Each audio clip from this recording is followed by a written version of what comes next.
Mais de um ano de pandemia, vacinação lenta, todo mundo trancado em casa. Quem poderia imaginar que tudo isso duraria tanto tempo?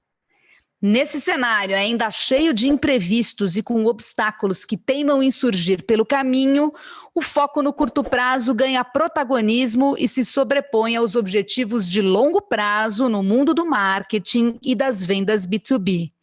Afinal, sem eventos presenciais no horizonte, a necessidade de bater metas hoje continua mais viva do que nunca. Mas como gerar leads e fechar novos negócios tão rapidamente? Quais as ações e estratégias para vender enquanto o cenário segue mudando o tempo todo? Entre as empresas que entregam bons resultados, a sinergia entre os times comerciais e de marketing é um dos ingredientes do sucesso. Mais do que nunca, é hora do marketing B2B aproveitar o melhor de cada vendedor.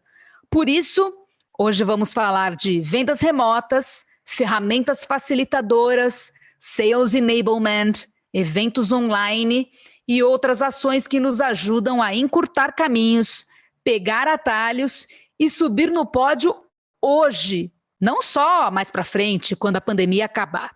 No episódio 13 do nosso podcast Conversa B2B, estamos recebendo o Renato Motti, Head de Marketing da Stefanini, multinacional brasileira de TI, presente em 41 países. O Renato já liderou áreas de negócios e inovação, atuando em posições estratégicas no mercado de serviços e comunicação, e tem vasta experiência em diferentes disciplinas do marketing B2B. Tudo bem, Renato? Seja bem-vindo. Renata, obrigado pelo convite. Boa noite. Queria me apresentar rapidinho. De fato, hoje eu estou na frente da área de marketing da Stefanini, pouco mais de um ano, tá? E eu acho que esse ano, e principalmente quando a gente fala nesse episódio triste que a gente está passando de pandemia, é um ano que parece que está durando uns 4, 5 anos, né? E fora isso, eu tive a oportunidade também de liderar alguns projetos em áreas B2C, o que é bastante interessante, porque dia a dia eu venho fazendo paralelo em relação a essas duas disciplinas. E eu vejo que cada vez mais elas estão ficando cada vez mais próximas, principalmente quando a gente fala em ciclo de venda de produto, que neste momento precisa estar super acelerada, como se fosse um B2C mesmo. Aproveitando que estamos entre Renatos e Renatas no dia de hoje, eu sou a Renata Delia e estou aqui com os sócios da Conversa Tech, o Juliano Dutini. E aí, Gil? Olá, Rê. Olá, turma. Empolgado hoje aí com o tema. E o Guilherme Sboarin, que completou 38 anos ontem. A gente está gravando esse podcast no final de abril. Parabéns, Gui. Seja bem-vindo novamente. Isso, esse 38 é invenção da oposição, na verdade é menos. E oi, Renata, Renato, fala Gil, e é isso aí, bora pra pauta boa hoje. E vamos começar que a gente tem muita coisa para discutir hoje. O podcast Conversa B2B é um oferecimento da agência Conversa Tech. Estamos em todas as principais plataformas de streaming e também em vídeo, com nossas carinhas simpáticas no YouTube. Basta procurar por Conversa B2B. Sigam-nos os bons. Você também pode assinar a newsletter mensal gratuita Conversa B2B e acessar os nossos blog posts sobre marketing B2B pelo site conversa.tech. Ligue já, acesse já, assine já. Queria começar puxando uma conversa aqui com o meu xará Renato. Como é que tem sido a sua vivência nessa loucura toda? O que você e a sua equipe têm feito para manter as estratégias de longo prazo em mente, enquanto colocam em prática ações de curto prazo para gerar resultados rápidos no meio dessa neblina toda, com pista molhada e sem capotar o carro? Uma boa pergunta, viu? Não acho que é exclusividade para mim, eu acho que é uma coisa que é geral para qualquer tipo de atividade, é o quanto que a gente anda acelerando, né? Não estou falando nem acelerado, é acelerando e acelerando cada vez mais aí nos últimos 12, 15 meses, né? Assim, de fato, existiu principalmente em 2020, eu acho que por conta... existiu principalmente em 2020, por conta da incerteza de business, entre outras coisas, a necessidade de se olhar muito para curto prazo, né? Não se sabia exatamente para onde que o mercado iria, não sabia exatamente que segmentos iriam crescer, que segmentos iriam diminuir, quais iam desaparecer, quais iam surgir, né? Então, houve um momento muito incerto em que as indústrias em geral, principalmente B2B, né, que tem os movimentos um pouco mais lentos, tem os ciclos de venda que são mais longos, tiveram um momento em que por uma questão de incerteza, elas resolveram brecar um pouco o business, né? E foi nesse momento que algumas empresas que estavam em situação melhor, elas estavam em situação mais oportuna, digamos assim, e tiveram um pouco mais de visão e resolveram apostar no incerto, elas resolveram acelerar. Então, foi um momento super interessante, principalmente para áreas de tecnologia, né? E aí, falando especificamente do meu dia a dia dentro da Stefanini, foi um momento em que, de um dia para a noite, eu tive que revisitar todo o meu planejamento. Eu tinha marcado para 2020 mais de 15 eventos presenciais, já estava planejado para os próximos 2, 3 meses. E da noite para o dia, a gente falou, cara, como é que a gente consegue, no meio dessa loucura, que a gente não sabe o que vai ser feito, manter o contato com os nossos clientes, consegue não só manter o contato, mas a gente evoluir a nossa percepção, evoluir nosso posicionamento. Então, a gente teve que voltar, fazer um rápido replanejamento, e foi um replanejamento, sim, pensando no curto prazo, né? Aquela questão, a gente precisa apagar um fogo que a gente está vendo que está crescendo. E eu detesto falar esse jargão, mas ele é muito verídico. A gente teve que reinventar a maneira como a gente olhava para o mercado e como a gente respondia a algumas novas dores que estavam acontecendo. E aí, falando um pouco de grandes mudanças, de fato, a gente trabalhou muito na questão do curto prazo, nas conversões, na questão de resultados mesmo, e olhando muito mais para a execução, mas a gente, de forma alguma, a gente perdeu aquela questão do olhar para o horizonte, né? O famoso sales overnight, brand over time, né? Então, a gente não perdeu isso, mas a gente colocou um pouco mais de tinta na caneta do sales overnight, porque, de fato, era onde a gente entendeu que era uma ameaça e, ao mesmo tempo, era uma oportunidade. Porque tinha gente que estava parando, estava retraindo, e tinha mercado que estava avançando, e quem estava, de fato, com gasolina naquele momento para acelerar, estava numa corrida com menos competidores. E esse foi um pouco da nossa estratégia. Tá? E, obviamente, assim, foi super novo para a gente essa maneira de trabalhar 100% remota, né? Porque ninguém foi para casa, né? Nós fomos lançados para casa, não foi uma coisa que foi muito organizada, né? Foi do dia para a noite.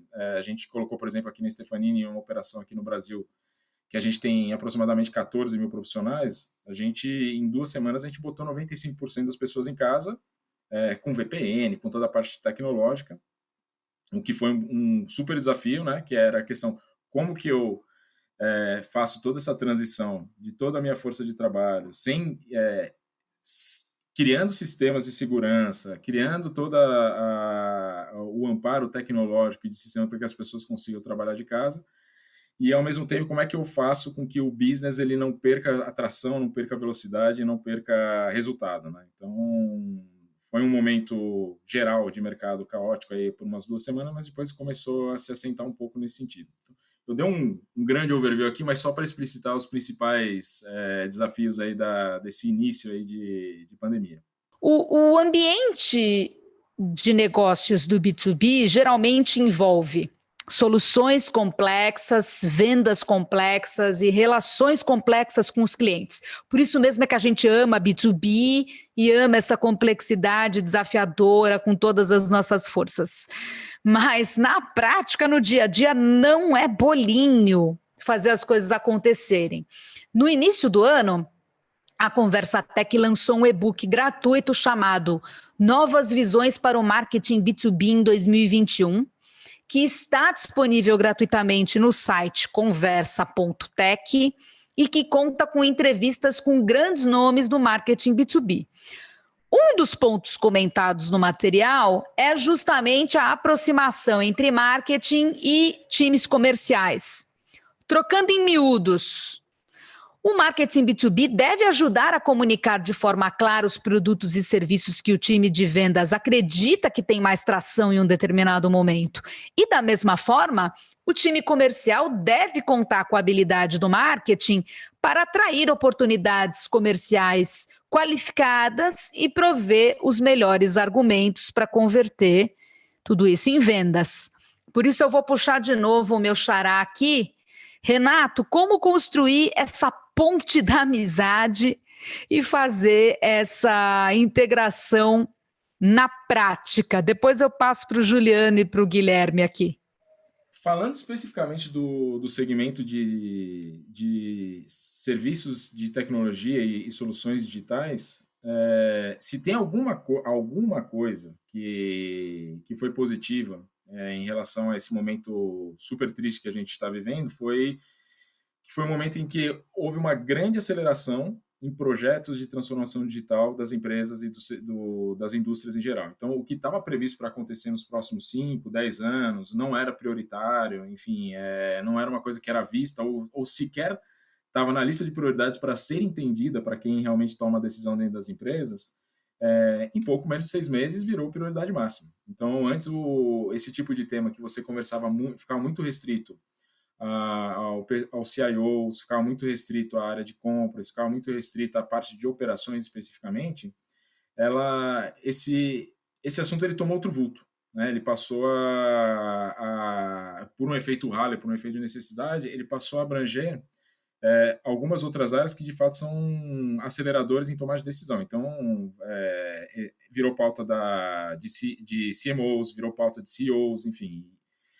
E o que foi interessante nesse sentido é que, tanto do lado do cliente quanto do lado da empresa, que é prestadora desse tipo de serviço, todo mundo teve que se capacitar, né? Então, assim, o mercado ele acabou ficando super aquecido em termos de mão de obra e de evolução de soluções, né? Às vezes, algumas soluções que não necessariamente elas eram, vamos chamar de top of mind ou top priorities para as empresas, elas passaram a ocupar um outro espaço. E dentro desse funil, a gente se reinventou no sentido de, a gente percebeu que determinado tipo de segmento ou serviço, ele passou a ser, não só, ele já era recorrente, mas ele passou a ser exigido num volume muito mais alto do que era costumeiramente. Então, a gente aproveitou esses momentos para a gente capacitar e escalar algumas partes do negócio. Tá?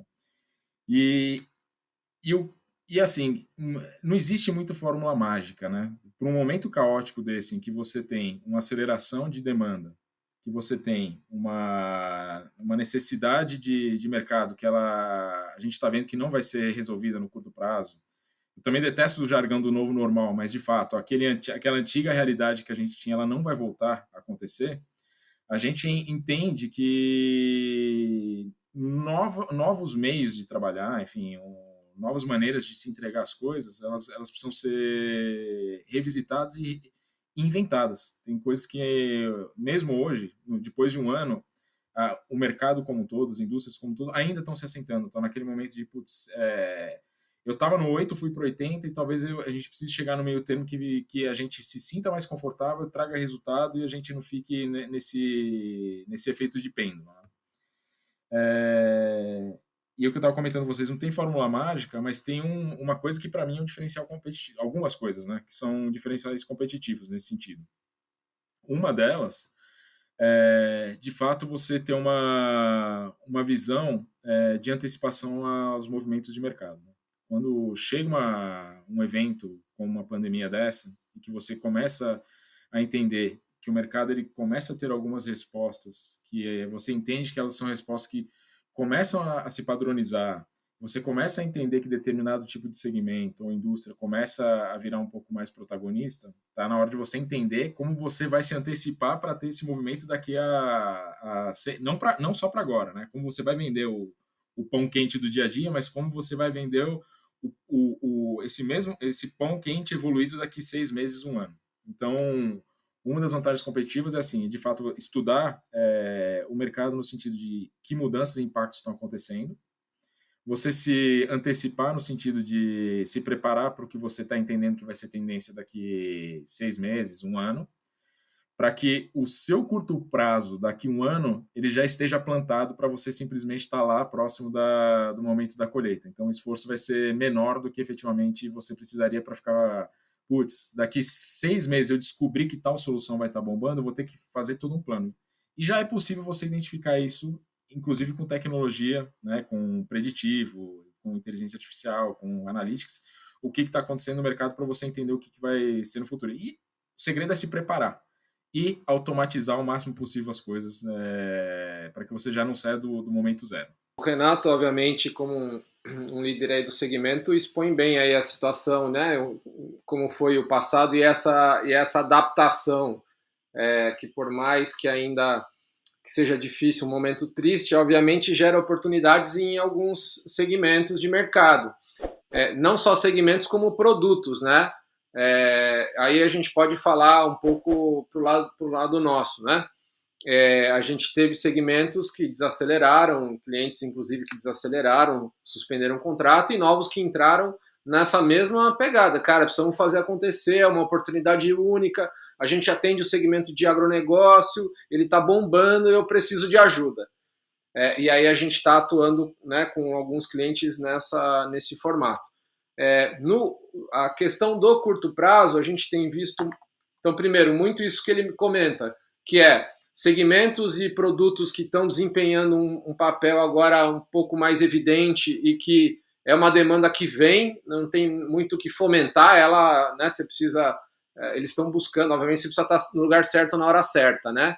E eu acho que aí a segunda coisa que a gente vem sendo acionado, ou que a gente tem conversado bastante, a gente até tem episódio gravado, que é a questão do ABM, né? Que é trabalhar com menos contas, usar conteúdo para atacar segmentos específicos, soluções que só servem aplicadas àquele negócio, ou aquele segmento, ou aquela tecnologia. A gente tem visto o LinkedIn também como uma plataforma que tem ganhado força, até os números do LinkedIn mostram a quantidade de gente. Então, acho que o negócio da venda à distância, que é o que ele comentou, que, né, das pessoas se adaptarem em casa, a questão do vendedor, que essa história do relacionamento e do não evento presencial, como se soluciona, sendo que ele tem que resolver digitalmente. Aliás, desculpa, Rê, mas eu estou curioso lá com o Renato como é que ele resolveu a questão dos eventos, né? Depois ele pode comentar para a gente aí como é que ele não teve os 15 eventos, para que lado que você remou, que essa é o grande dilema aí, foi o dilema, né? E continua sendo, porque a expectativa, eu imagino que os planejamentos de 21 para muitas empresas era, os eventos do segundo semestre eu acho que eu posso considerar, e eu não sei se vai ser assim, né?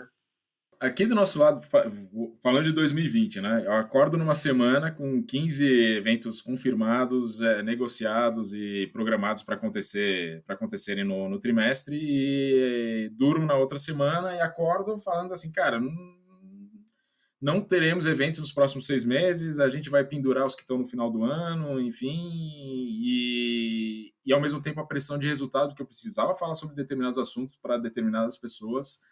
Lançamento de produto, né?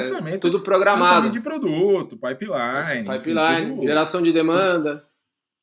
Tudo para acontecer. E aí, assim, olhamos, como o mundo olhou, falou assim, cara, não dá para fazer isso presencialmente, vamos fazer isso do ponto de vista digital. E aí teve aquela chuva de webinars, né? Que a gente tinha até os memes falando assim que eu tinha medo de ir à noite pegar água na geladeira, que se abrir a porta da geladeira tinha um webinar acontecendo, né? Então aconteceu, acho que assim, teve a febre do início, que eu acho que quem saiu na frente já estava preparado para utilizar esse canal, acho que se apropriou de alguns assuntos e se deu muito bem durante um curto espaço de tempo, né? Porque depois teve essa fadiga aí de tela, né? Fadiga de tela, de modo geral. Fadiga de tela, mas fadiga de tela no no sentido comum, né? Se não tiver nada de específico ou especial, você acaba sendo mais o mesmo e você perde a atenção. E o que a gente acabou fazendo lá na Stefanini, a gente de fato, a gente foi para o digital, a gente acabou entrando também na dança dos webinars no momento inicial, e como a gente nós somos loucos por data, nós somos totalmente data-driven, a gente começou a entender que o negócio deu boom, começou a cansar, a gente percebeu a quantidade de webinars que estavam acontecendo e a gente falou assim, cara, talvez o webinar a gente deva continuar, ele vai cumprir o papel dele para ele ser algo um pouco mais técnico, mas a gente precisa ter outras iniciativas digitais em outros formatos, outros tipos de conteúdo para que a gente consiga manter o calor aí, manter o heat of the moment, manter o calor aí do momento e conseguir escalar. Então, o que a gente fez internamente?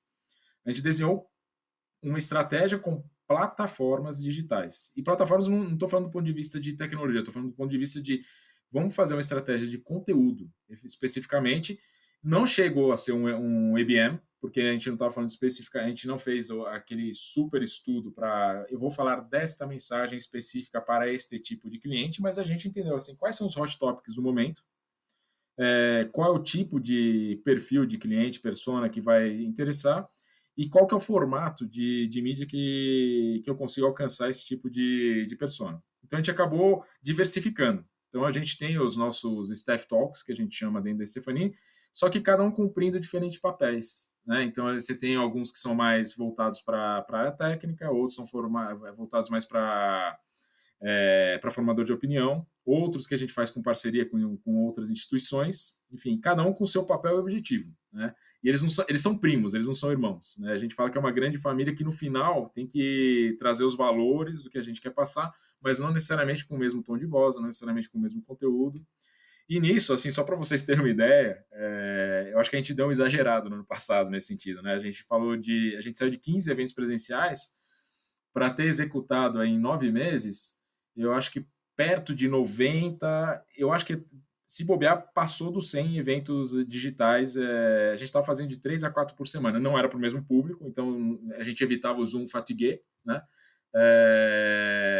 Mas a gente fazia por volta de 3 a 4 eventos por semana, né? Porque assim, tem muito assunto, tem muita gente, e a gente não chegou a fazer o ABM tal qual manda a regra, mas a gente acabou segmentando, a gente fez um super long tail segmentando tal assunto para determinado segmento, tal assunto para determinado segmento, para esse tipo de perfil de tomador de decisão. Então a gente acabou fazendo, de fato, um xadrezão que deu muito certo ano passado. Tem uma máxima, aproveitando que vocês estavam falando de conteúdo aí, que todo mundo quer falar de conteúdo, tem uma máxima que diz que o conteúdo é rei, mas que o contexto é Deus. E nesse contexto de pandemia, com vendas remotas dando a tônica do B2B, não vejo verdade maior do que essa. Afinal, quase sempre não são os mesmos materiais, nem os mesmos conteúdos que funcionam. E quando são os mesmos conteúdos, você vai fazer alterações, né, para inserir esses conteúdos no contexto. E, por exemplo, aqueles folhetos e brochuras de eventos presenciais estão fora de cogitação. Mas, para focar aqui nos benefícios principais do conteúdo para as vendas de curto prazo, vou citar 2. O conteúdo sempre pode vender quando você, vendedor, não pode, não consegue, por alguma razão. E o conteúdo sempre te dá uma boa razão para retomar contato com aquele cliente que você queria retomar um tempo, fazer aquele oi sumido, oi sumida. Esse é um dos plus do conteúdo. E aí, voltando para o Renato aqui, como é que o conteúdo entra nessa equação das ações de curto prazo? E como deve ser trabalhado o conteúdo B2B nesse cenário? Trazendo resultado. É simples assim. Eu acho que assim, isso é bastante. Eu já tive algumas passagens pelo mercado, tá? E principalmente no mercado B2C.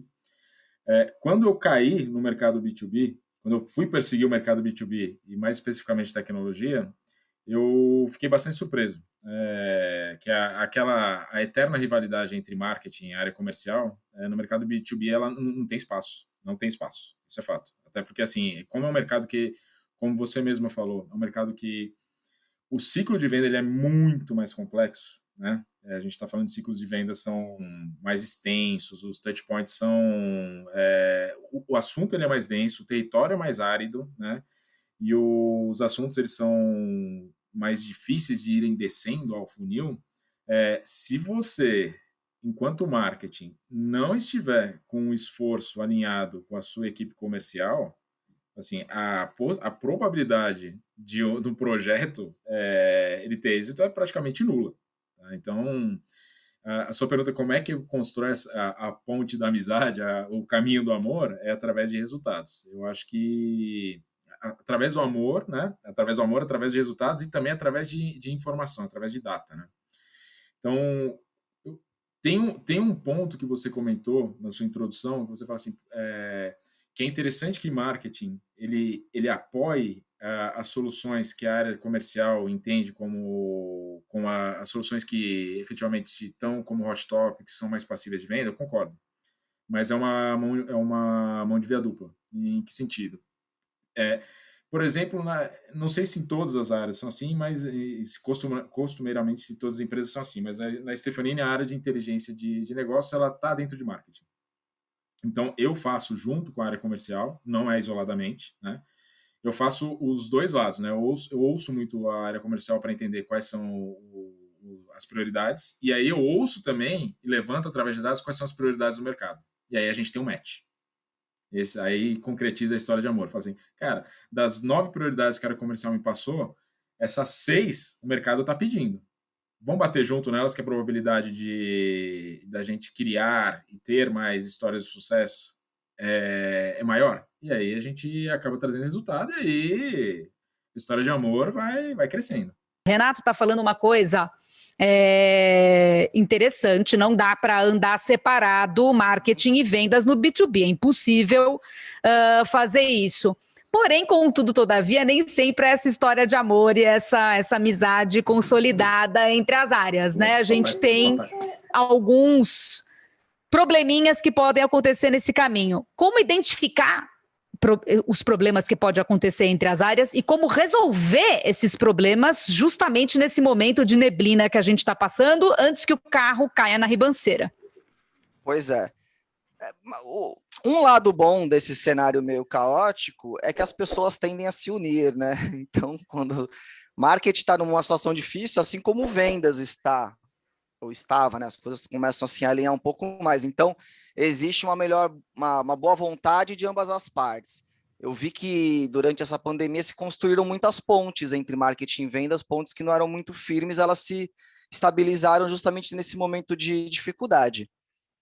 Para mim, o maior termômetro que você pode ter se essa ponte está bem construída e sólida é a adesão que vendas têm às ações que marketing propõe, principalmente no curto prazo, porque no curto prazo a dependência de vendas é maior, do marketing com vendas, né, para conseguir entregar resultado. Então, se tem uma baixa adesão da equipe comercial, você pode ter certeza que a principal razão é que não teve essa sinergia, esse alinhamento, porque de novo, curto prazo, e aqui eu vou falar de curtíssimo prazo, tá? O Renato falou um negócio super legal, que é o pessoal de inteligência comercial, dando inputs e tal, mas às vezes você tem que fazer uma ação que é para o curtíssimo prazo, e que aí você realmente tem que dar o tiro certeiro no que você tem uma possibilidade de converter, tipo, ontem. Modo de dizer, né, gente? Estamos no B2B, mas assim, tá claro.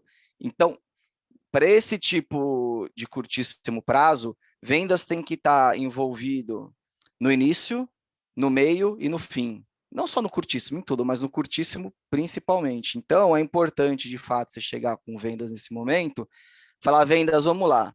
Basicamente, tem 2 categorias de coisas que vai fazer também vendas se engajar, né? A gente tem que saber também lidar com a área de vendas. Uma são essas oportunidades latentes, que ele vai falar, opa, joga isso para mim que isso aqui é venda certa, quero tua ajuda nisso. Claro, né? Então, é entender com vendas se tem algum segmento que está apresentando mais oportunidade, algum produto que a gente tenha que, para esse momento faz mais sentido, alguma dor que está todo mundo sofrendo e que a gente tem algum conjunto de solução que possa atender. Esse é um ponto. O outro é entender quais são os desafios de venda. Aí, geralmente, sim, é onde está embutido o direcionamento de inteligência comercial, que é tentando te empurrar uma nova linha de produto, que tem uma vida útil mais longa, ou um segmento que a empresa precisa se posicionar, que vendas por por livre e espontânea, não atacaria. Mas está na meta dele, está no programa de incentivo, então é do interesse dele também atacar isso. Então, se você conseguir mapear com vendas essas duas frentes, primeiro, vendas que estão mais acessíveis e vendas que ele precisa fazer, é meta dele, está no programa de incentivo, você já vai conseguir contar com um envolvimento de vendas na largada já. Então, envolvendo eles nesse início, com certeza vai facilitar a vida. E aí, de fato, você começa a construir ponte, porque você também tem que se botar na cadeira do vendas, esse que é o ponto. Você tem que entender qual é o desafio dele, com o que ele está sendo cobrado e oportunidades que vão fazer ele se mexer mais. Tem que ter esse jogo, não adianta querer só ser uma via só, marketing drivando, não adianta. No curto prazo, no final, vendas vai dravar ainda mais marketing. E é importante que o marketing entenda isso e jogue o jogo dessa forma, porque, de novo, para o curto prazo, esse é um caminho mais eficiente, inclusive. É vendas que está na rua, é vendas que está falando com o cliente todo dia, é vendas que sabe o que o cliente precisa para agora. O Juliano está se coçando para falar, ou é impressão minha que vocês, ouvintes, não veem, mas o povo fica assim, tipo, alegre, querendo compartilhar as coisas. É isso, Juliano Dutini? Tudo bem colocado aí. Esse balanço aí, o quanto marketing drive e quanto vendas drive. Tem que ter um equilíbrio nessa, sem dúvida, é um equilíbrio isso aí, né? Senão, se deixar só vendas, eles vão vender sempre o mesmo arroz com feijão, que já está acostumado, que sabe vender, aquela história, né? Se você também não força um pouco a mudança de direção, mesmo com incentivo, às vezes é difícil fazer a mudança de mindset, muitas vezes para produto novo e tal. E o contrário também é verdadeiro. Se você ficar empurrando só, dizendo, não, vamos para o outro lado, possivelmente o seu curto prazo vai ficar comprometido. Estou total de acordo aí. Não, por isso que é perigoso uma área de marketing viver de curto prazo. Porque o que vai acontecer é que você vai ficar muito na mão da área comercial do que eles estão acostumados e vende mais fácil, porque é isso que você vai conseguir dar atração no curtíssimo prazo.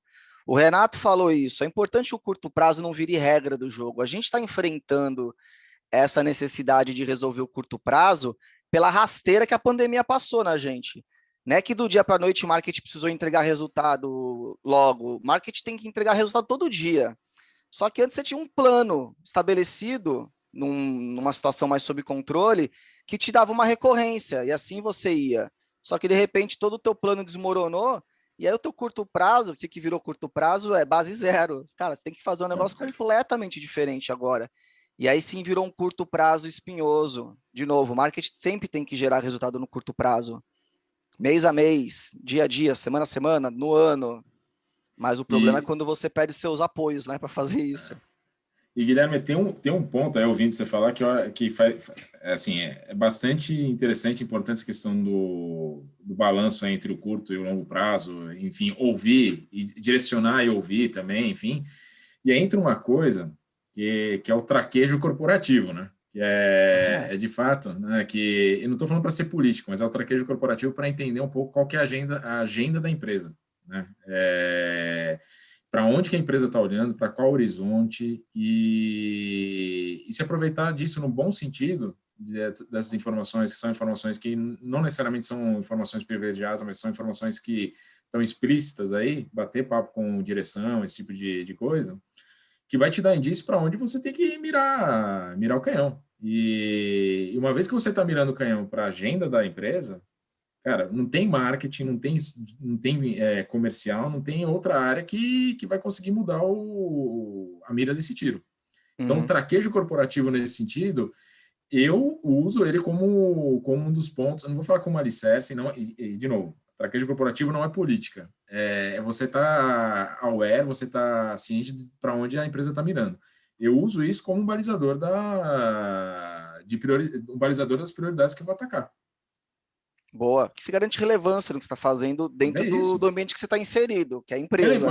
Relevância, apoio, você tem os atores certos trabalhando no projeto, enfim, você tem recurso, você consegue recurso que teoricamente você não conseguiria normalmente, enfim, faz parte do game. Isso. Porque, de maneira muito simples, né, o entendimento muito, muito simples, anos 80, anos 90, vendas tem sempre razão, você tem que, né, na verdade, tem que agradar a vendas. Marketing não tem que agradar a vendas, tem que gerar resultado, né, e resultado para a empresa. E aí, quem dá o direcionamento, então, é um plano maior da empresa que te fala, cara, né? Para onde vamos, né? Que produto que vai, putz, a gente tem que deixar de lado. Tudo bem que hoje a curva, né? Ele já chegou numa maturidade, vai decair, precisa botar um novo, tal. E a gente tá muito orientado a isso, sabendo, é o que você falou, sabendo jogar, que é a questão de, cara, beleza, eu te dou isso aqui, então por que a gente, né, flexibiliza aqui, precisamos dar um foco nesse aqui, trazer esse resultado, a empresa está direcionando a gente e construir junto essa... Porque ainda mais em tecnologia, que é o que a gente está discutindo aqui aí com o Renato, é que amanhã tem outra, né? Não tem, assim, não dá para você, nossa, isso aqui vende bem, que ótimo, mantém ele. Ele mantém esse ano, e ainda mais com pandemia, tudo, né? Sei lá, as ferramentas de comunicação. Alguém esperava esse boom? Tem uma empresa de tecnologia no mundo que esperava que ia ter ferramentas de comunicação e ia ter a demanda desse tipo? Ninguém. Não, então, assim... Pega ações da Zoom, cara. Olha um pouco do mercado de ações, cara. É um absurdo. Pega o quanto que alguns desses softwares aí de teleconferência, esse tipo de coisa, eles estão dando bug, assim, alguns dão bug, mas assim, cara, não é porque os caras não estão trabalhando direito, porque, assim, houve um excesso de demanda. Se você for pegar a quantidade de feature que os caras, em geral, tô falando de Zoom, de Teams, de tudo, a quantidade de feature que os caras lançaram em um ano, provavelmente era o roadmap dos caras de 3 anos. Certeza, isso é verdade. Tá, e, cara, e vou te falar, assim, assim, no começo da pandemia, a minha aposta, conhecendo o mundo de tecnologia, olhando para esses grandes players, eu falei assim, cara, esses caras, Zoom, Teams, assim, eles vão concentrar um absurdo. Eu falei, eu tô com medo desses caras não aguentarem, porque não tem servidor que vai aguentar todo mundo entrando ao mesmo tempo de uma só vez. Os caras não estão acostumados. E os caras seguraram. Normal, sistema, dá bug. Mas, assim, a reação, principalmente das empresas de tecnologia em relação a isso, cara, me surpreendeu, assim, mas muito positivamente. E aí, ao mesmo tempo, me surpreendeu o seguinte, o quanto que o mercado estava preguiçoso para olhar para isso. Assim, recurso tem, tá disponível, tá desde sempre não, né? Mas há uns bons anos, né? Assim, é sacanagem falar preguiçoso, porque assim, é o quanto que tem uma questão da inércia, né? Do tipo, vamos falar sobre transformação digital. Você falava isso em 2019, os caras, não, tá no pipe. Mas assim, você entrava em grandes empresas, ele estava lá na discussão da diretoria, mas era a 6ª, 7ª prioridade. Era aquela coisa assim, puta, vamos deixar para o último quê? Do ano, para o último trimestre. Se não der, escorrega para o outro e cai, vai indo. Vai caindo de ano para ano, 2020, fala assim, cara, ou vai, cara, e foi para grande parte das empresas. E quem não foi, ou está sofrendo as consequências, ou está tendo que correr atrás do prejuízo, ou está tendo que pagar um pedágio aí, porque assim, os principais projetos, as grandes empresas já estão tomadas, não estão conseguindo dar conta da demanda. Então, estão pagando pedágio de alguma forma, que é ou pagando mais caro pelo serviço, ou indo para players que não necessariamente são os melhores players do mercado. Então, assim, por isso que eu falo, assim, tem uma questão de preguiça e tem uma questão de inércia aí que me surpreendeu. Positiva e negativamente, né?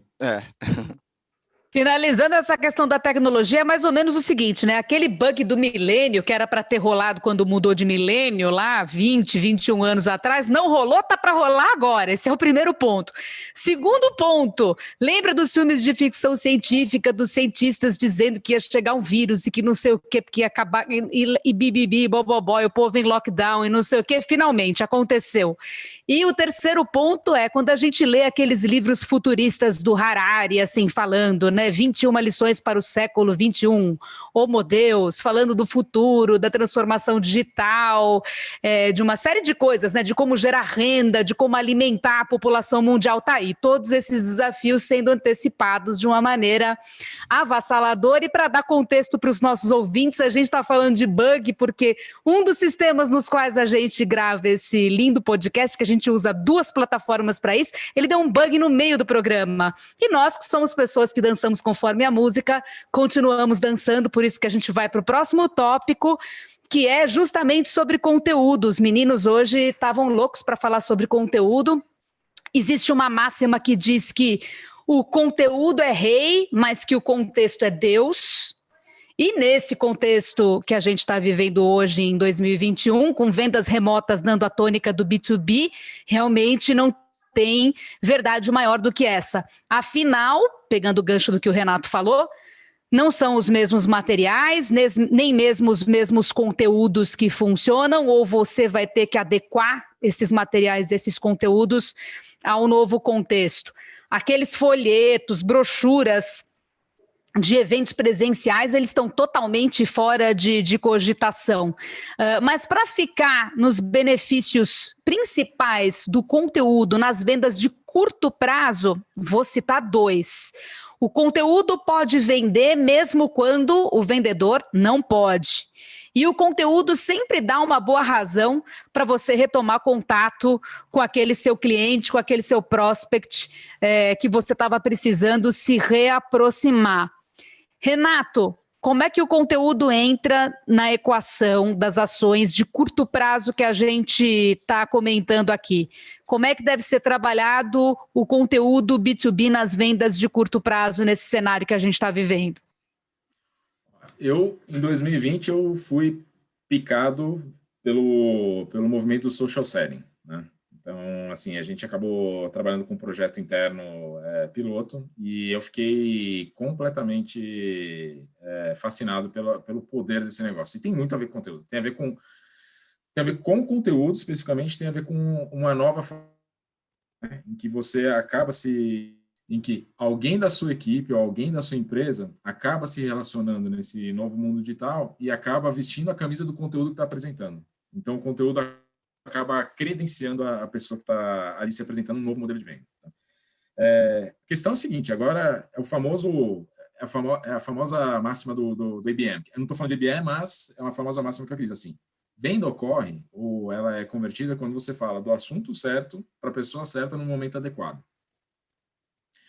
E hoje, pelo digital, que eu acho que assim, eu sou muito fã do digital por algumas questões. Uma delas é o quão você consegue traquear tudo que você faz. Então, você consegue entender a relevância do que está sendo falado, para quem está sendo falado e qual que está sendo a resposta daquilo. Diferentemente de um evento físico, ou diferentemente do material que é físico, geralmente você poderia fazer, e não estou criticando, porque era a regra até então, você fazia distribuição de folhetos, o folheto podia ser lindo, maravilhoso, na sua concepção, você entregava para o cliente, num momento que talvez a atenção não estivesse sendo voltada para aquilo, o cara amassou, jogou fora, não prestou atenção. Jogou conteúdo. Além da questão de produção que você está jogando fora, que é dinheiro no lixo, dinheiro de produção, tem a questão do esforço que você fez para produzir aquilo, você não consegue ter o tracking se aquilo de fato, de forma tão direta quanto no digital, se aquilo fez efeito ou não. Tá? Então, assim, e outra coisa que é maravilhosa no digital, que é a questão da performance. Criou um conteúdo que não necessariamente ele está o mais adequado do mundo, mas você começa através da análise, entender que aquele conteúdo ele não está o mais adequado por conta disso ou desse elemento, você consegue mudar no momento seguinte e já impactar quem você não impactou ou impactar aquela pessoa que você impactou anteriormente de uma outra forma, uma rota corretiva, digamos assim. Então, de novo, que eu estava comentando com vocês, quando você fala assim, cara, conteúdo digital para venda no curto prazo, tem bastante tentativa e erro, tá? Mas é tentativa e erro no sentido assim, você pode tentar rápido para você analisar rápido, para você errar rápido, para você corrigir rápido nesse sentido. Né? Então, eu sou muito fã de social selling por conta disso, de você conseguir traquear exatamente tudo que está acontecendo e conseguir corrigir num tempo recorde. Mas é fato, tá? Não necessariamente a sua mensagem, o seu conteúdo, ele vai sair esplêndido ou extremamente excelente de primeira. Então, é um pouco de tentativa e erro e criar um pouco de calo em relação ao que você vem trabalhando em outros projetos para trazer aprendizado para os próximos. Pegando carona no Renato aqui, vou mencionar que a gente tem um episódio sobre social selling no B2B que a gente gravou com a Ana Carolina Almeida, diretora de marketing América Latina do LinkedIn. Então procurem aqui no histórico dos nossos episódios, porque ficou bem legal. E, na verdade, queria passar, já que a gente está falando de ABM, queria falar de ABM E, para falar de ABM, vou pedir primeiro para o Guilherme, para ele não ficar chateado, triste, cabisbaixo e para dar uma animada na ressaca dele. Vou pedir para o Guilherme comentar primeiro, depois o Renato e o Juliano complementam com suas visões. Tá tomando Gatorade, olha lá. Ó. Tá tomando Gatorade hoje? Tá lá. Tá não, decidi rebater, é mais rápido. Não é curto prazo? Para passar a ressaca, a melhor forma no curto prazo é rebater. Então já tô... já tá tomando uísque hoje de novo, já tá no Chivas. Já fez efeito no curto prazo aqui, tô bem já. Pode mandar. Pode mandar. Vamos aproveitar que a voz dele não tá mole ainda. Em muitos mercados, vender remotamente é uma forma totalmente nova de vender. E o marketing tem a missão de acompanhar. Uma das maneiras de fazer isso é utilizando o velho e bom ABM, Account Based Marketing. Aliás, falando em episódios passados, nosso último episódio 12, foi inteirinho sobre isso. E para quem ainda não ouviu, vale a pena ouvir. Como o assunto é bom e dá pano para manga, vou perguntar aqui para o Gui. O ABM deve ser a estratégia principal para vender no curto prazo no contexto de hoje? Como é que as empresas devem dosar essa aposta entre o ABM e outras estratégias? Isso vai depender também do tipo da empresa.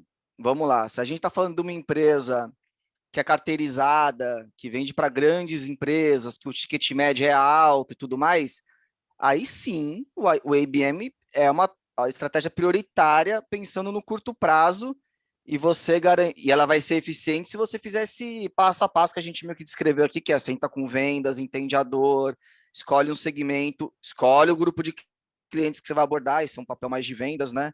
Mas, enfim, estando alinhado que tipo de mensagem você tem que entregar para esse pessoal, produzir um conteúdo muito bom a respeito, que realmente engaje os seus prospects, para que vendas faça uma abordagem legal, uma abordagem construtiva, né? Não aquela abordagem seca. Você conseguindo concatenar tudo isso, o ABM fica muito efetivo, ele gera, sim, resultado no curto prazo. Vai feliz. Só que, se você não é uma empresa que é orientada a grandes contas, se você é um B2B, um perfil um pouco mais massivo, né, que você tem muita empresa para atender, a gente tem um cliente, por exemplo, que ele vende para restaurantes, tal. Então, ele vai muito no volume, ele tem que fazer muita venda. Então, aí o ABM não vai fazer muito sentido, porque, de fato, a empresa não está orientada para isso, o ticket médio deles é menor e tudo mais. Só ter esse cuidado na hora de escolher o remédio, porque o ABM nem sempre vai ser o melhor caminho. Se você é uma empresa um B2B mais massivo, vale a pena ser por outras estratégias também. Entende com vendas as dores, tenta mapear algum segmento que está sofrendo mais, vê também a parte estratégica do negócio que vocês querem impulsionar e trabalha isso mais como campanha, usa a mídia digital mesmo, se apoia bastante em conteúdo, educa o mercado, tudo. Você também consegue gerar resultado em curto prazo assim, trabalhando fundo de funil e meio de funil. Mas eu tendo a dizer que quem é carteirizado e tem essas grandes contas usar o IBM é até uma missão menos complicada. Fácil não é menos complicada do que essa galera que é mais massificada e tem que vender rápido dentro de uma nova orientação de marketing, assim, ter um movimento mais complexo para ser feito até. Queria até chamar o Renato para ele comentar e para contar qual foi a tal da experiência do ABM que você estava falando, como é que vocês fizeram esse ABM aí, nessa loucura toda? Você falou que não fez tão certinho. O que é fazer um ABM não tão certinho? Divide com a gente. Não é um tão purista, digamos assim, assim. Entendi. O ABM no ABM raiz. No ABM raiz, exatamente. Tão purista. Porque assim, o ABM mais Nutella, digamos assim. O ABM, bem como você comentou, assim, é o velho conhecido, ele, assim, tem uma série de estudos que eles acabam fazendo um spin-off, né? Você tem o estratégico, o programático, o light, enfim, que é one-to-one, one-to-many, one-to-few, enfim. E tem esses spin-offs aí que rolam por aí, que eles acabam ou pulando ou adaptando algumas etapas, tá? o que a gente acabou fazendo aqui não foi o ABM, não foi o ABM raiz que eu comentei, porque assim, tem todas as etapas que o Guilherme está comentando, que assim, putz, deixa eu entender especificamente qual que é o potencial, qual que é o cliente de larga escala, deixa eu entender qual que é a dor desse cara, deixa eu entender qual que é o tomador de decisão lá dentro, deixa eu ver a mensagem para a etapa do funil que ele tá, para exatamente eu falar a mensagem que ele quer ouvir, no momento que ele está com o ouvido aberto, no canal que ele consome, sobre a problemática que ele tem, bola de cristal, entre aspas, data analytics, né? Então, como isso leva um certo tempo, né, fazer todo esse cruzamento, e quando a gente fala do ano de 2020, que a gente precisava focar bastante em resultado, a gente acabou usando essas etapas, mas com talvez a malha do filtro não tão fechada. Então, a gente, olhando para o Data Analytics com uma visão um pouquinho, para o ABM com uma visão um pouquinho mais de helicóptero. Vai contra o princípio do ABM, que é você especializar? Vai. Mas na hora que você vai um pouquinho mais para o helicóptero, talvez você não dê o tiro de canhão massivo, mas também você não está no sniper, você está numa metralhadora ali, esse que é o ponto. Você está olhando para um grupo que não é um grupo tão massivo assim, que você entende que tem algumas dores em comum, né, que trabalham mais ou menos com o mesmo partido, que estão mais ou menos com as pessoas que são tomadores de decisão com um perfil parecido, então você não vai estar falando diretamente para aquela pessoa, chamando ela pelo nome, mas você está falando com aquele clã, com aquela tribo, com aquela família, com alguma mensagem que vai chamar a atenção dele. Então, não é um tiro de sniper que vai pegar na testa do cara, mas é um tiro de metralhadora, um rajada de metralhadora que vai pegar no braço de um, na perna de outro, na coxa de outro, e vai surtir algum resultado. É legal, acho uma coisa importante do que ela está falando, de às vezes não ser tão fiel a uma teoria, a uma metodologia, não usar isso como um gesso também. Acho que tem um ponto de você conseguir, dentro da tua realidade, da tua necessidade, trazer boas práticas de algumas metodologias mesmo. Então, no caso da ABM que ele deu aqui, puta, não vou aplicar num grupo tão específico como diz os livros de ABM, mas eu consigo fazer uma coisa similar e quero aplicar. Acho que também a gente, como profissional, marqueteiros B2B aqui, também tem que se dar se permitir isso, saca? O ABM, cara, vou fazer da maneira que parece fazer sentido para o meu momento, dentro das possibilidades que eu tenho, dentro do meu ambiente. E dá-lhe, vamos para cima. E dá-lhe data para seguir isso, né? Claro, para traquear, para comprovar, né? Essencial, porque beleza, você tomou um risco aqui, vou fazer do meu jeito, beleza? Então dá uma mensura legal depois para ver onde é que deu certo, o que não deu e assim vai.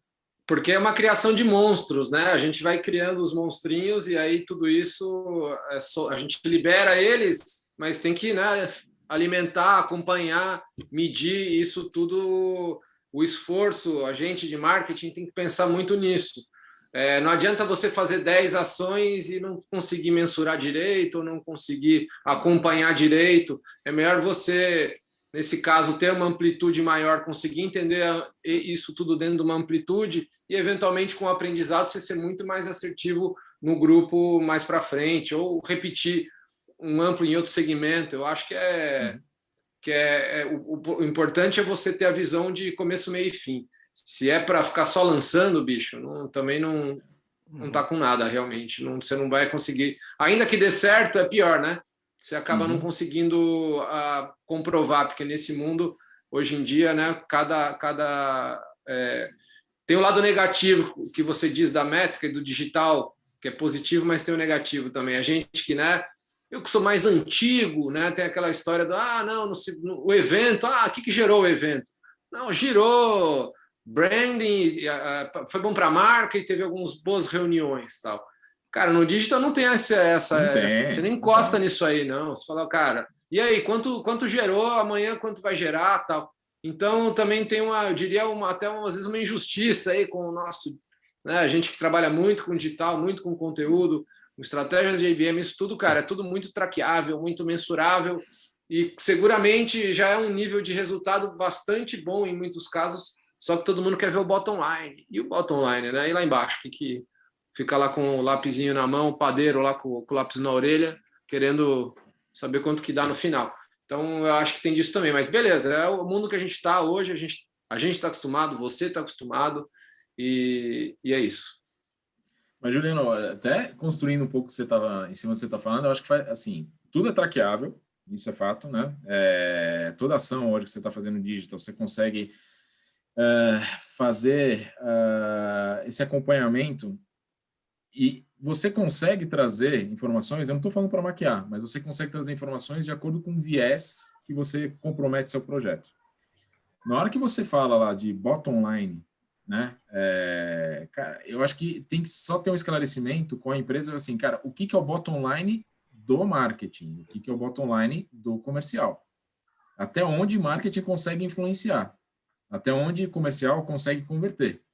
E eu acho que a partir daí você consegue, inclusive, fazer algumas relações de efetividade, que é o seguinte, cara, eu não estou falando que é para jogar a peteca, a batata quente um para o outro, mas, por exemplo, se você fixou que determinado tipo de ação ela é voltada especificamente para geração de oportunidade, a eventual conversão não tá na responsabilidade daquela ação. Claro. E aí você começa, inclusive, a ter outros insights, que é o seguinte, cara, eu, do ponto de vista de marketing, eu criei um conteúdo X, falei com determinada audiência, impulsionei de determinada forma, cara, e eu gerei oportunidade para caramba para a empresa, né? Para determinado projeto. Agora a gente olha a conversão. A conversão foi baixíssima. Cara, para mim, me acende uma luz amarela aqui que fala assim, cara, não é um problema de marketing, talvez seja um problema de produto, talvez seja um problema de posicionamento de preço, pode ser um problema do próprio do speech, do pitch do comercial não está alinhado com o que eu estou colocando.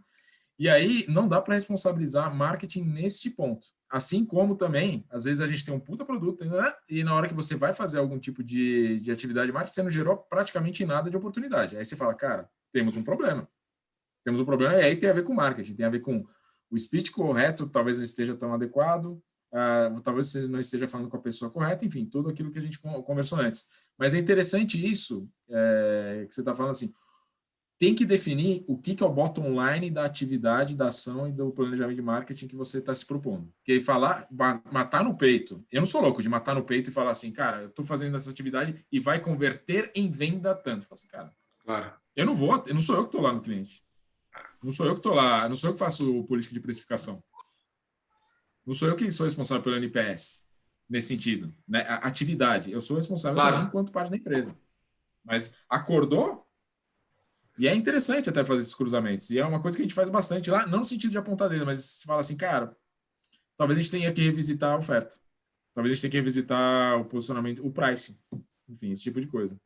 E aí você vai para um insight de negócio. É outro bicho. Você sai de marketing. É isso aí. Vamos passar para frente que atrás vem gente, senão o nosso podcast vai virar um filme do Scorsese que todos nós amamos, mas 3 horas vendo as nossas carinhas bonitinhas no YouTube é meio too much, porque né, a gente tem uma autoestima boa, mas nem tanto. Não é para tanto. Eu tenho uma outra questão aqui que a gente prometeu na abertura do episódio. Onde é que entra o vendedor? E como as áreas de marketing podem usar o vendedor como elo mais rápido entre a empresa e o novo prospect? Juliano, para você não ficar triste que eu não mando a bola para você nunca. Não, estou sempre no jogo. Já falou que é velhinho, já deu uma de velho, vocês viram? Ai, que eu sou mais antigo, não sei o quê, olha lá. Mas tem que mudar a voz, tem que fazer voz de velho. Mas antigamente... Isso.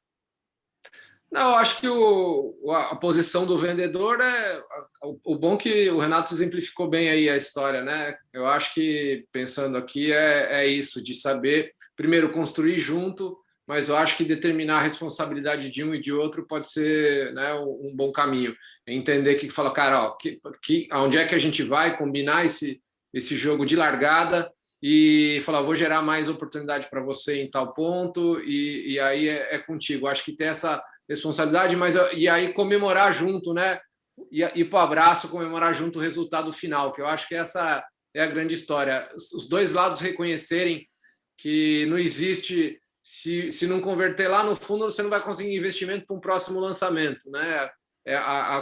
Esse sucesso é construído de uma boa geração de demanda, de uma boa conversão, de um produto de sucesso que retroalimenta né, sem ir lá para cima financeiro, nada disso. Estou falando aqui da nossa lógica de campo, de dia a dia, field, né? Cara, tinha um chefe que falava: dinheiro de vendas é infinito. Ou seja, se você seguir vendendo, você tem dinheiro para investir infinitamente, né? É um pouco essa lógica que é esse ciclo virtuoso de se estabelecer. Eu acho que conseguir estabelecer isso é o grande lance. O que você acha, Renato? Tô absorvendo aqui, mas eu vejo alguns papéis, tá?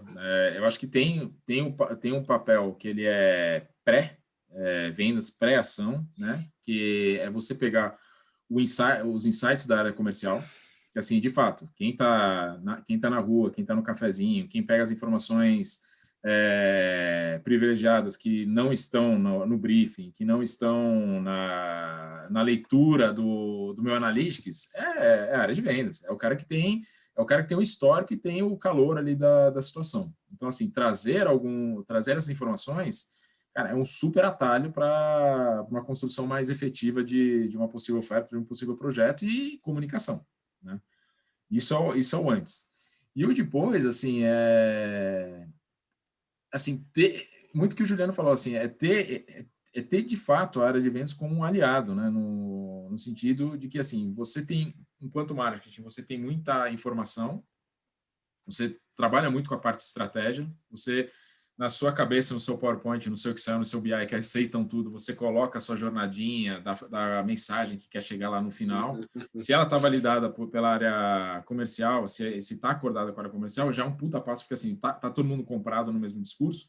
E aí é como você municia, e não vou falar treinar, porque é muita pretensão falar que vai treinar um vendedor, mas assim, você municia o cara das informações que são adequadas para aquilo. E, cara, tenta, dentro do possível, encantar, né? Dar aquele feeling colocar um pouco do feeling do marketing, tem como a gente trabalha não só a mensagem, mas também o e-mail. Tem um tipo de material que ele faça um barulho diferente talvez a mensagem seja a mesma do mercado, seja uma mensagem comoditizada, mas a maneira como você envelopa aquilo vai falar com um ruído um pouco mais diferente para quem está querendo ouvir, ou para quem não estava esperando ouvir esse tipo de coisa. E aí, no pós, eu acho que tem uma questão do feedback informal, né? Que pesquisa traz um monte de dados, traz um monte de coisa, eu acho que é super relevante, ajuda a direcionar coisa para caramba, mas tem aquela informação, a informalidade, aquela informação que só chega através da proximidade e da relação pessoal que a área comercial tem com o cliente, cara, e de outros carnavais, né? Porque assim, eu entrei com Analytics agora, estou olhando os últimos 6 meses. O cara já tem relação com o cliente há 2, 3, 5, 15 anos, e não estou falando para usar influência, mas ele consegue ler coisas que o Analytics não lê. Consegue ler coisas que o marketing não lê com 1 milhão de ferramentas que tem. Então, é a junção dos dois, é trazer a tecnologia e trazer um pouco do romance para o negócio para ter o calor mais acurado. Falando em romance, uma coisa que a gente prometeu falar também lá no comecinho é sobre um conceito de marketing pouco difundido no Brasil e muito útil no B2B, que é o do Sales Enablement. Refrescando a cabecinha da galera, isso nada mais é do que entregar para a sua equipe de vendas os recursos que ela precisa para fechar mais negócios. Exemplos daquilo que você pode entregar: conteúdo, ferramentas, conhecimento, informações consistentes como aquilo que vem das pesquisas que o Renato estava mencionando, tudo isso de uma maneira útil, agradável, bem apresentada, para que essas equipes utilizem isso durante os seus processos de venda. Renato, quais desses recursos que eu mencionei funcionam melhor no curto prazo? É conteúdo? É pesquisa, ou quais ferramentas são aquelas que de bate-pronto você sabe que funciona melhor para já? O que você acha? Eu vou dar a resposta que ninguém gosta de ouvir, né? Depende. Sabia que depende. A gente adora depende. A gente também. Adora depende. Olha o depende chegando aí. Eu já faço a pergunta assim porque eu quero ouvir um depende e em seguida vem o que eu digo. Desenvolva, é isso. Depende do seguinte, acho que cada um cumpre seu papel, né? Então, acho que você tem que primeiro estar muito linkado à dor do cliente. Então, se a dor do cliente é uma coisa que está super crítica, e ele precisa ter uma solução no curto prazo, e ele precisa ter... Eu preciso resolver o problema dele dentro da empresa, né? Que é assim, cara, se eu não resolver meu problema... Vou dar um exemplo. Se eu não resolver meu problema de segurança, que agora que eu estou com todos os meus profissionais dentro de casa e eu sair da rede da empresa, não tenho VPN para todo mundo, cara, eu preciso resolver isso daqui uma semana. O meu enabler, o meu sales enabler para a minha equipe vai ser, cara, mostra para o cara que a gente tem a ferramenta, escalabilidade, eu vou resolver isso em um dia. Então, eu mostro asset de produto que soluciona aquela dor que está crítica para o cara. Agora, se a gente está falando de uma coisa um pouco mais a longo prazo, né, o depende dois, né? Se a gente está falando de uma dor que ela não é tão solucionável a curto prazo, ela precisa de um sistema um pouco mais complexo, cara, é municiar o vendedor de informações, de pesquisa, esse tipo de coisa, para que ele consiga falar de business e não estar lá abrir a pastinha dele e vender. Então, é colocar o cara no mesmo nível e sentir a dor do ponto de vista de business. E aí, by the way, a ferramenta soluciona isso. A ferramenta, a solução, esse tipo de coisa. Porque não tem coisa pior para o cara que está desesperado, ele está com a dor, ele está sangrando, vir o cara começar a tentar fazer venda. O cara fala assim, cara, você não está vendo que eu já estou sangrando, já estou com problema suficiente, e você está falando de bits and bytes para mim, que não necessariamente eu conheço, você está mais me confundindo do que me ajudando. Então, obrigado, próximo da fila. Então, no curto prazo, para dores iminentes, eu acho que é você tratar, você municiar o vendedor de informações sobre features e benefícios diretos de curto prazo, que aí vão sanar a dor momentânea, e para coisas mais a longo prazo, é você falar de business. Eu ia falar um negócio, que é um tema que eu tenho visto com uma boa recorrência, que acho que vale colocar nesse contexto aqui do Sales Enablement, que é, cara, tem muita empresa, muita área de marketing partindo por social selling, o Renato falou, a gente falou bastante de ABM. É comum que a área de vendas não esteja preparada para ela desenrolar esse tipo de ação. Muito comum. E está sendo muito comum o marketing ter que abraçar a causa de capacitar a área de vendas com isso. Então, e geralmente isso está num contexto de curto prazo, tá? O social selling, ABM e tal, ainda mais nos tempos atuais. Então, um toque aí para a galera do marketing, fica atenta com isso, porque não adianta você botar vendas numa situação que ele está inseguro. O negócio não flui. Vai lá, entende. Vamos partir para o social selling, abordagem via redes sociais, capacita. Eu sei que geralmente não é função do marketing capacitação de vendas, para atividade de vendas. A gente capacita às vezes produto, explica uma ação, tudo mais. Mas esse lance tá meio que caindo na fresta ali, tá ficando numa área cinzenta que ninguém tá pegando. Por via das dúvidas, eu tô vendo muito marketing tendo que pegar, e beleza, faz certo em pegar. Então, só um toque aí pra galera ficar atenta. E, de fato, o que você falou é muito real, é a minha realidade hoje. Tá? E, cara, eu não acho ruim, não, cara. Porque, assim, Não é. Você tá unindo alguns esforços que, assim, principalmente a área comercial, cara, tem todos os contatos, tem todas as prospecções. Os caras, eles sabem o approach do ponto de vista comercial. Eles sabem chegar e falar e abrir uma porta. E, cara, e a área de marketing brilha no digital. Então, assim, você tá unindo o melhor dos dois mundos. É o cara que sabe abrir uma porta. E ele tá com todo o material que ele deveria ter no dia a dia. E não necessariamente no momento anterior, pré-pandemia, ele tinha em mãos, porque ele tinha uma série de outros fatores. E agora, cara, não tem desculpa. É um repositório com informações, com capacitação. O cara pegou a pastinha digital dele, ele está pronto para brilhar nesse sentido. Tá um momento propício para essa aproximação de marketing e vendas, definitivamente. A interdependência tá maior.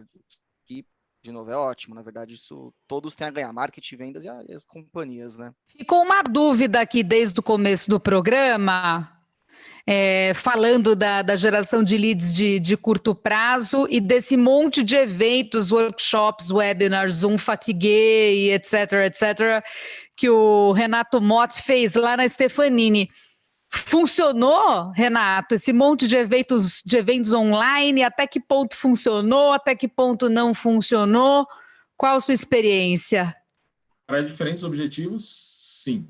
Tá? Eu acho que Vamos lá, para geração, a gente não focou tanto em geração de lead, a gente focou muito mais no que diz respeito a relacionamento e posicionamento. Então, para isso, eu acredito que, de fato, fez sentido. Tá? A gente escolheu mesmo o caminho de trabalhar, de não focar em geração, mas de olhar um pouquinho mais para o meio e mais para o final do funil.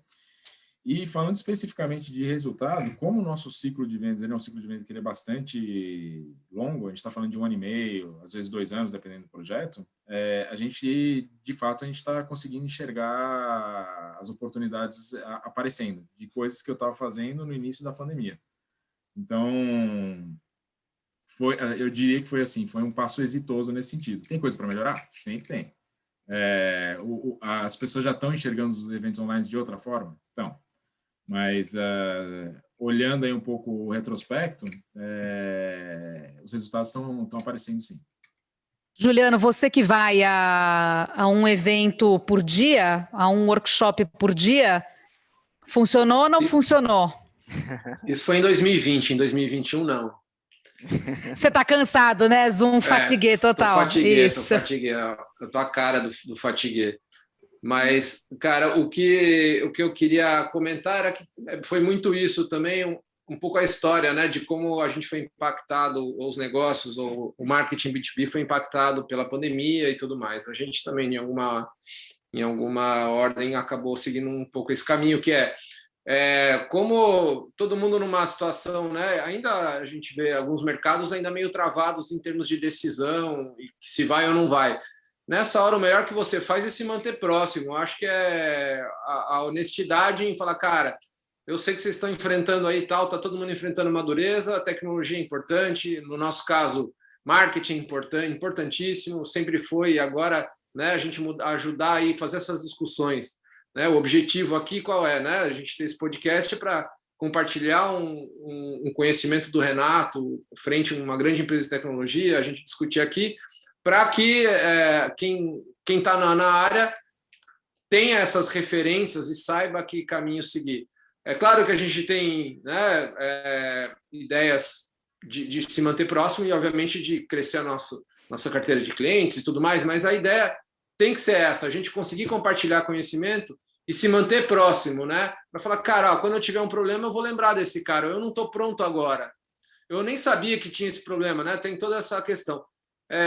Eu acho que essa honestidade em estar próximo, essa honestidade em se preocupar e em gerar coisas, né? Se colocar no lugar, o que a gente está fazendo aqui é um bom exemplo. A gente está aqui se colocando no lugar do Renato e muita gente se sente no lugar dele, a gente ajuda a explorar isso. Eu acho que esse marketing sempre foi muito importante e agora ele é muito mais. Aí, no caso, no curto prazo, que é um pouco a discussão hoje que a gente está fazendo, eu acho que a partir desse momento evoluir para isso que o Renato comentou, que estratégias segmentadas, ou IBM, ou one-to-one, que seja, aí você já tem uma amplitude, você já tem um entendimento.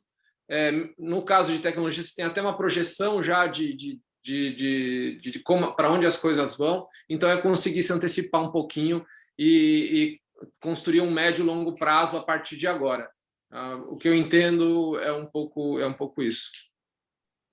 Só tem que ficar... De novo, estamos falando de curto prazo. Então, você, meu amigo, que está no curto prazo, você está meio que numa roubada, né? Então, você tem que dar nó em pingo d'água. Sou total de acordo, você tem que começar a nichar, falar com o segmento ou um grupo de cliente que tem uma dor específica, mas não adianta você vir falar muito de topo de funil. Não é que é errado falar de topo de funil, não é. Como diz meu pai, se a pipa que você tem que resolver é geração de curto prazo, não adianta fazer o topo de funil, que eu estava falando, você não vai poder falar do futuro do varejo para daqui a 10 anos. Isso é legal, você vai gerar relacionamento, engajamento, você vai estar próximo, mas não vai te gerar resultado de vendas no curto prazo. Você vai ter que nichar bem e falar de e-mail, fundo de funil, de soluções práticas para dores que você tem agora, nesse momento. Vou resolver amanhã a sua dor. Aí faz mais sentido. Óbvio que você vai estar falando com uma parcela bem menor, tua audiência vai ser bem reduzida, você está falando de estratégia nichada, então também tem que controlar esse nível de expectativa, você não vai falar para uma puta galera. Você vai acabar falando para menos pessoas, mas que tendem, que tem uma possibilidade de fechamento de negócio, de novo, no curto prazo, maior. Por isso que galera, tenta sair dessa loucura de curto prazo, começa a construir o médio, o longo, que uma hora o longo vira o curto, é o que o Renato falou. Ele plantou lá atrás, era uma estratégia de longo que hoje é o curto prazo, é o que está dando resultado para ele hoje. Então tenta sair desse atoleiro, galera. O tema é curto prazo, mas a gente está aqui para te ajudar a sair disso. Muito bom o merchan da Conversa Tech agora no final, né? Ligue já, acesse Ligue já, já. clique já e tudo mais. E falando nisso, estamos chegando na reta final do episódio 3 do nosso podcast, Conversa B2B. E chegou aquele momento em que eu faço uma pergunta teoricamente difícil, mas que na prática é muito fácil, para cada um dos nossos heróis do B2B aqui presentes. Atenção! Qual é a maior gafe que o marketing B2B pode cometer na hora de focar as estratégias e ações de venda de curto prazo?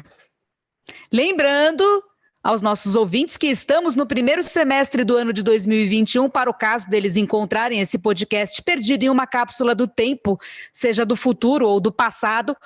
Se for do futuro, por favor, pesquisem os eventos históricos do primeiro semestre de 2021 para ter um contexto do que nós estamos vivendo aqui. Mas voltando, qual é a maior gafe possível na hora de focar as estratégias e ações de venda de curto prazo? Quem vai ser o primeiro? Adoro. Olá. Temos um voluntário, Juliano. Conta. O legal é você tem que falar a primeira coisa que vem na tua cabeça. Para mim é aquelas mensagens do LinkedIn, o cara te adicionar, um vendedor tal, te adicionar e falar, cara, eu queria fazer uma reunião. Como estão as suas vendas? Eu vou te ajudar a vender mais. E te adiciona do tipo, cara, como essa invasão nesse mundo hoje em dia de vendas e remoto e tudo mais, acho que você não pode ser ansioso, você tem que o resultado de curto prazo e tal, mas essa é uma situação que seguramente não vai funcionar. Famosa queimada de largada, né? Não queime a largada. Falando em queimar a largada, Guilherme, vai lá. Eu tenho uma boa aqui, ó. Você tem a meta de curto prazo. Importante o marketing, antes de entrar nessa, entender qual que é a meta e o que é o curto prazo. Você tem que estar muito bem combinado com todo mundo, com vendas, com a diretoria e tal, o que é essa meta e o que é esse curto prazo que está esperado. Não embarcar nessa sem ter profundo grau de clareza e tudo muito bem amarrado, senão pode dar ruim, vai sair gafe. Ficou para o Renato a terceira colocada. Não sabemos se é a terceira colocada, mas a terceira gafe. É um pouco acho que é um pouco do sumário das duas, tá? Acho que é você ignorar tanto o contexto interno da empresa, que tem a ver com os objetivos e possibilidades, enfim, quanto o contexto externo, tá? Porque, assim, vou dar um exemplo prático aqui, que é muito baseado no que o Juliano falou. Cara, é normal, hoje está tendo social selling pra caramba, tem gente que faz bem, tem gente que não faz tão bem. Então, assim, cara, vira e mexe, aparece alguém da área comercial ou alguém tentando fazer algum approach comigo, por exemplo, no LinkedIn, vendendo as ferramentas que eu vendo. Puta, acontece comigo direto isso também. Direto. O cara tentando cara, trabalho com solução, isso, bicho. O cara tentando vender uma solução, assim, cara, assim, como eu entendo a dor do cara, muitas vezes eu tento dar uma direcionada, assim, cara, dá uma olhada um pouco na empresa aqui, né? Dá uma estudadinha aí de leve. Achei que você ia tentar vender a sua solução para ele, eu tô pensando nisso já. Falar, você sabe como é que... Falei, eu sei, deixa eu te contar como é que faz, eu tenho aqui um produto bom para você também. Tem um módulo aqui super especial. Isso, a contravenda, vamos fazer né? E aí, assim, resumo da questão de ignorar o contexto, eu acho que, assim, por mais que a gente fale assim, cara, é curto prazo, tem que ter resultado rápido, blá, blá, blá, se você tiver um mínimo de planejamento, e sair fazendo na loucura, porque muitas vezes a gente sabe que existe a pressão e o calor da situação para que, cara, precisa sair amanhã. Investe um tempinho para fazer um mínimo de planejamento e setar algumas premissas, cara, que, de novo, tem um pouco do traquejo corporativo, entenda o contexto que você está inserido, onde o holofote vai estar apontado para a tua área no bom sentido, que é lá onde você vai brilhar. Então, errar é você colocar o que os caras não querem ouvir no meio do holofote. Muito bem, caros ouvintes, caras ouvintes, com essas pílulas e pérolas de sabedoria, ou melhor, com essas gafes que não queremos repetir, terminamos o episódio 13 do nosso podcast Conversa B2B. Obrigada pela audiência de vocês e também obrigada a presença, Renato Motti, excelente a sua participação aqui conosco, volte sempre. Boa, Renato. Obrigado, gente, obrigado pelo convite. Boa. E na próxima pode brecar, que eu sei que eu falo pra caramba, tá? Ninguém gosta de falador. Ih, A empresa chama conversa, o podcast chama conversa. Tem que ser que a gente conversa B2B, a empresa, o patrocinador master é a Conversa Tech, fica à vontade. Conversa e a apresentadora é a Renata Master, que fala mais que o Renato. Mas aqui eu me contenho para não falar por cima de vocês. É um exercício. Obrigada, Guilherme e Juliano, pela parceria. Você, ouvinte, aproveite, ouça também os nossos outros episódios. Temos 12 episódios antes desse. Possivelmente você vai querer ouvir o 14º, o 15º e etc. Nos veja também no YouTube, só procurar por Conversa B2B e esteja muito lindo e muito maravilhoso acessando também o nosso site conversa.tech, nossos blog posts e assinando a nossa newsletter Conversa B2B, que é mensal, gratuita, não morde, não interrompe as pessoas, ela é muito legal, ela tem até dica de filme da redação. E é isso, pessoal. Esse foi mais um filme de 3 horas e meia do Martin Scorsese, dirigido pela Renatinha, mas era só isso. Um beijão, um abração e até mais. Valeu, galera. Até mais, valeu. Obrigado.